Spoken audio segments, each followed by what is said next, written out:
Run moi TV thlir tu te in zawai in chibai levek ule lalfak omagani a MGS mingin tuntruma hian Mizo Tawng Ziah dan dik huanga hun karon hmang vele don ani ole video masa a karon sei tawng khan e keima big hian ro kholna te amlo chuan thubet chungchang hi karon sei chhozel dona kan video masa khan a sei honna angin thubet kan nei te le a man dan a na tho dan tlem zong kan sei to a ti chuan tuntruma hian thu bet pathum hei ta hian kan tar langa prefix tu ma bet kan nei chun kan ti in ti le asipel an pui thu nung bet in ti tho le in ti te kha khami pathum kha azia dan ahman dan te ka tiang kha karon sei dona ti chuan kan sei ma sak du chu hei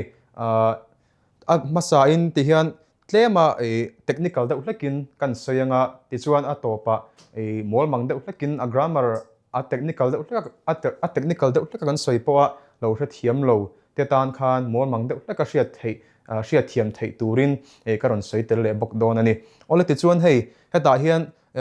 katarlan hi enta ila soi tawng khan prefix in hi kan soi dona prefix in hi verb a bet thina tiang a bena thumal hi verb a bet thina tin verb pa ngai ba ka transitive verb te bet thina ti chuan a chung ba ka chuan verb anga man thei parts of speech danga te po khan a bet ve thin boka ti chuan video ma sa kan soi to a thu bet chuan a be na thumal chu ani na hlo tir si lo khan awm zia hlo tir si lo khan ani na akha parts of speech adin mun te kha thlak thin ti kan soi to a ti chuan hei en ta ila en tina ka tar la na hi hei pathum hetia thumal malama ava bea ani dan tlang pui ta hian kan tar lang ta a en tina ma sabera hian hei ka in bual ti hi sentence toy te kan tar langa ka in bual ti tongkam hi kan hutan heta hian bual ti tongkam bual ti thumala hian bual ti verb thumala hian ta hian in ti hi abetta a hei hi reflexive verb kan ti a ma ni chunga thil kan ti soina tongkam kha ani thina bual ka bual ti top kha chu dik theilova in bual ani khan tongkam dikalo ni ta a ti chuan ma ni chunga thil ti soina kha alo changta a hei hian bual ti kha omzia hlo tir si lo khan thil ti soina thumal danga khan awa chan tir ta ni ti chuan o na hi en le ta ila adot le hi liana nen kanin mu ti ni le ta mu ti te po verb thumal thawani a ta hian liana nen kanin mu ti hi hei noi kan tar langa a grammar term chuan reciprocal verb kan ti bi ka thil ti soina raw rawa po khan mi pahni ina thil an ti thu soina tongkam ang chi kha ani a chu hei liana nen kanin mu hemi kan ti le a soi tu le liana hi anin muta a chu mi pahni thil ti soina tongkam anga tan te khan kan hmanga tianga a hma a verb thumala in nava be khan chu tianga chun lo chuak thin ta a ti chuan a pathumna hian tlei rol rual anin sual tin le ta a heta hi chuan a grammar term chuan coactive verb te kan ti ta a coactive verb kan ti chu a hu hova a rual dewa thil ti soina thu ang kha ani le ta a chu ta chuan hei heta hian sual ti po hi verb thumal thawani a chu mi tam takina timayang tleirol rual an ni chuan engzat nge chu soi lang lo ma sela an tlem lova chung ho thil ti soina tan chuan awa chan tir le ta a soina tongkama chu chan tir le ta a chu na tho dan ani a tin hei kan soi tel du chu tleirol di tunla hian hei YouTube le social media sang te kan mu ang ka mu a hian tleirol ti hi mi pasoina mi pa la tlangwal chi alo ron tlangwal chhotran soina atan hian kan hmang hre deuin ka hria ma ro chu kan soi thar hemi kan soi kai jok du chu tleirol ti hi mi pa le mei chia nula tlangwal ani chi asilo khatiang ron nula tlangwal tran soina tongkam ve soina ve ani mi pa le mei che soina ve ni ti kha lo thar bokla tha ome ti chuan hei hi prefix thuma bet in a na tho dan tele kan man thin dan tlang pui ani a ti chuan adot le a chuan suffix in ti zok hi ahma thuma bet kan soi tak in nena arik danin nang hi kan soi lenga hei hetain kan tar langa he thil hi a grammar term chuan nominative case marker an ti khera hei hi omzia chuan he thu nung bet in hei tuna kan soi hi kan soi hi thu nung bet ani to a he ta thu mal nung lama va bet to kha ani ti te po khalo ta ila he thu nung bet hi chuan he ta ming nominative case marker ti ani ang hian ava be na thu mala kha thil ti tu a emo thil ti tir tu a emo khan a chan tir thina emo khat bi ati tu ani thu te le ati tir tu ani thu kha ati chiang thina te po ti ila chu tiang chuna chiang mai ome ka tinga kha a na tho thin dan ani a en tina ka tar la na hian lo en ta ila masabera hian khua in minzuk ti hi en ta ila khua in minzuk ti ni a heta hian khua in minzuk ti ngot kha chu adik theilova tin ta hian soi tawng khan in heta hian khuai tia in ava be hian azuk tu kha avati chiang ta chi ata a zuk tu a khan a chan tir ta chu chu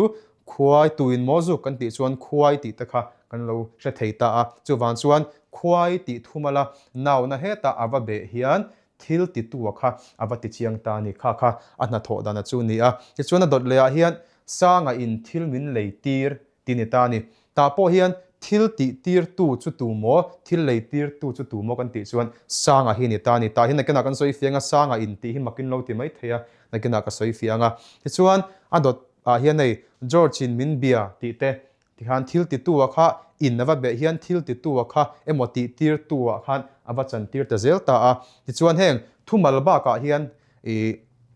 phrase kan tia te tin close kan tia te awm zia awal samjong chuan thumal pakhat chau ni lo thu hlom tang rual ang chi te khanga po khan a bet ve thina hei kong siam in kong an siam han ti te ka thil ti in min volet ti kha tu te mo kong siam tu chu heta an ming tak sei lo mai la an ni na an na tho manga an mani kan soina kong siam ho kha hang ho kha thil ti tu kha avani tira va chan tir le avati fe le ta a ti chuan ka thil ti in min volet a volet tu chu a thil ti kha ka tiang zel khan e thil ti tu ti tir tu kha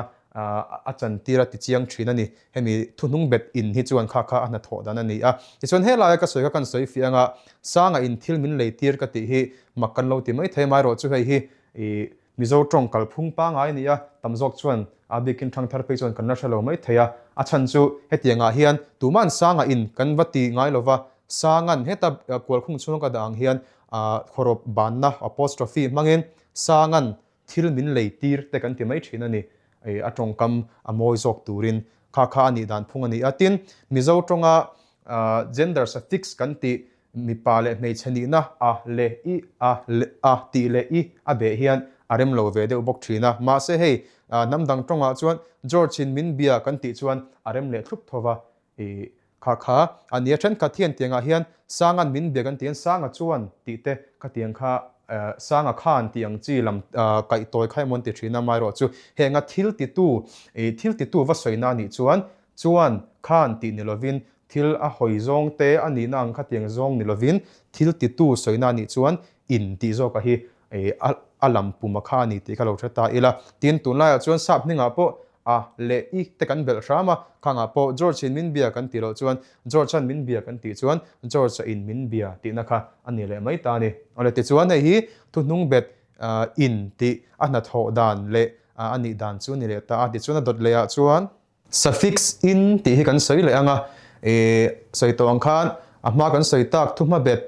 in ti le thu nung bet kan soi zo chia in le heng in ti ta hi asipele chu nang veka ma ro chu lamrei dang khai nang lo ta a hemi be ki chu in tia ari sang thuk si lova thuk sei si lova ri sang alam to thung turani a ti chuan hei heta ka han tarla nang hian hemi hi a ming a grammar term chuan instrumental case marker ti tele adverb tin kan da adverb function a khan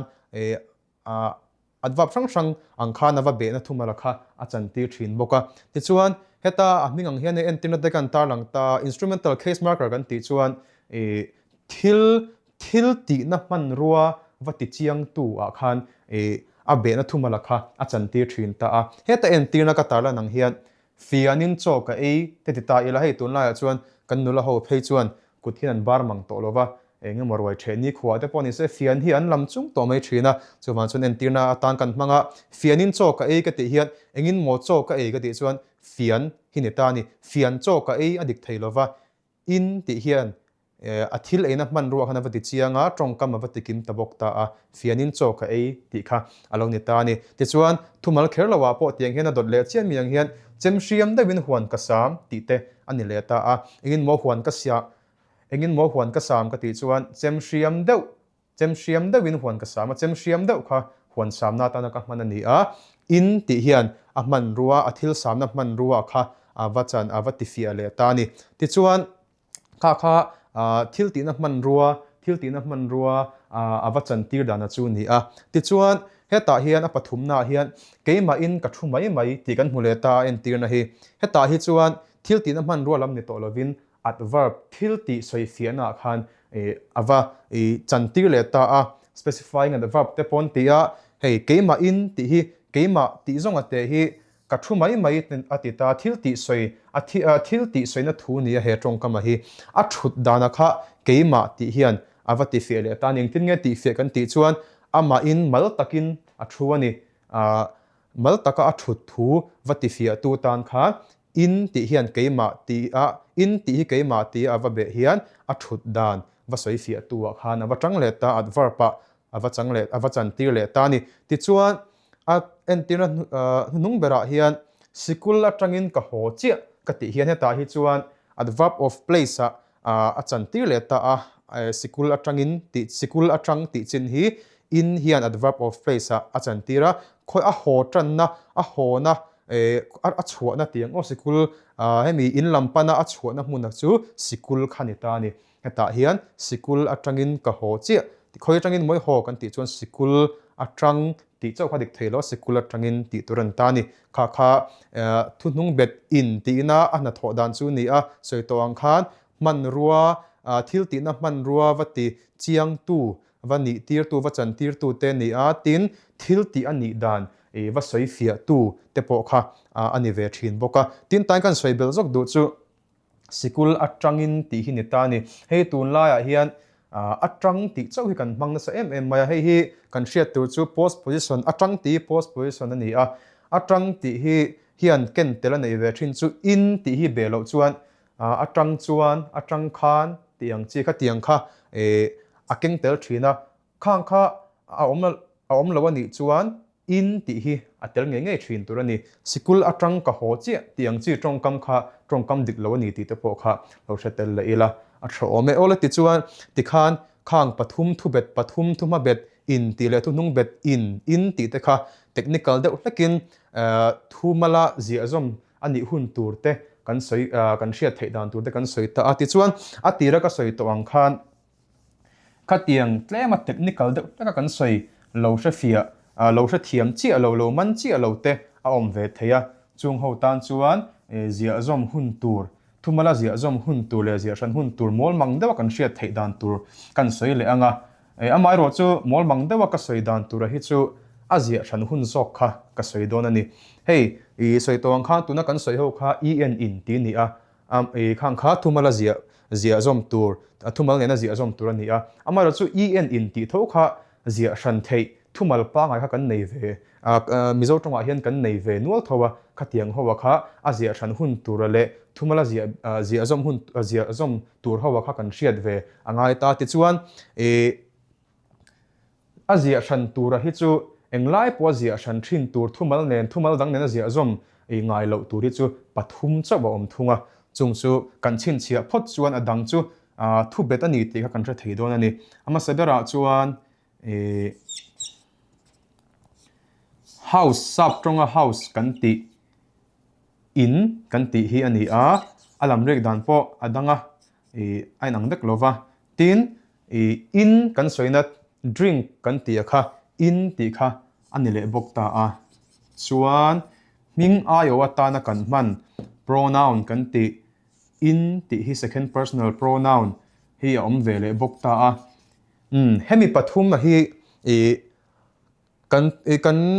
trong kama khan hemi pathum hi hemi pathum en in ti lo om chuan hemi pathum soina hi ani ti kan hriata emo hemi pathum soina hi ani lo ti kan hriat phot ka chuan zia zom hun tur le zia ran hun tur kha kan thra thei don ti chuan ta hian en tirna kan tar lang le anga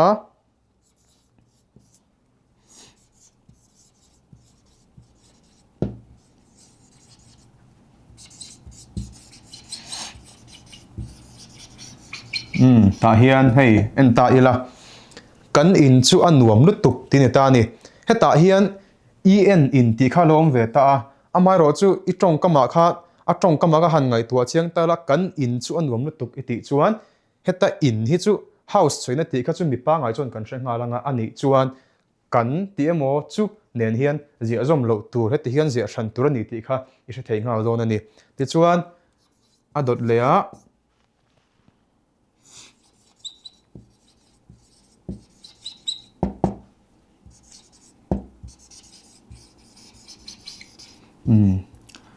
tunge tui in ve du ti hi en le ta ila hei heta hian en ti kan hmu le ta atira han zia zom tunge zia hran tur ti khai ngai tuanga hanen ta tunge tui in ve du ti ni a heta in ti hi mi pa ngai chuan drink soina ni ti kan hre thiam ngal takanga khan mi drink soina ni chuan soi tawang khan hei hi chu eng lai po in zia hran nge nge tur ani ti kha kan hre le thei don ani ti chuan a to bera chuan an nung bera chuan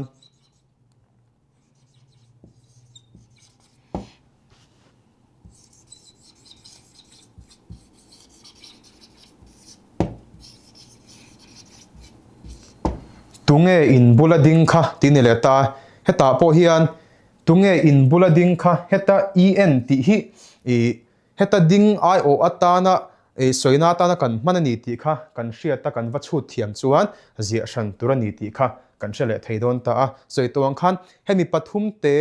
chawa hi in chin chia thei kha chuan hemi in tong kam shim shima hemi pathum soina ni chuan zia hran char char tur a bak zong chu hemi pathum soina ni lo chuan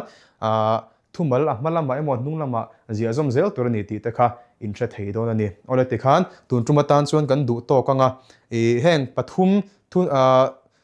thuma bet in ti le thu hnung bet pahni in ti kan han soi tak te bi khi chu tu he video lo en zong zong kha chuan tuna tang chuan thil kan zia reng rengin kan thian te message kan phone emo social media thil kan post ani poin hemi pathum bi khi chu ziak dik sham shamila thu bet ani chuan thumal nen zia zomela heng pathum soina lo ni chuan ziak sang zela chu tiang kan ti chuan Mizo Tawng abikin thu bet bik chu kan zia dik takin kan ziak theizel don ani ti kha shetlangi la atha ome kalome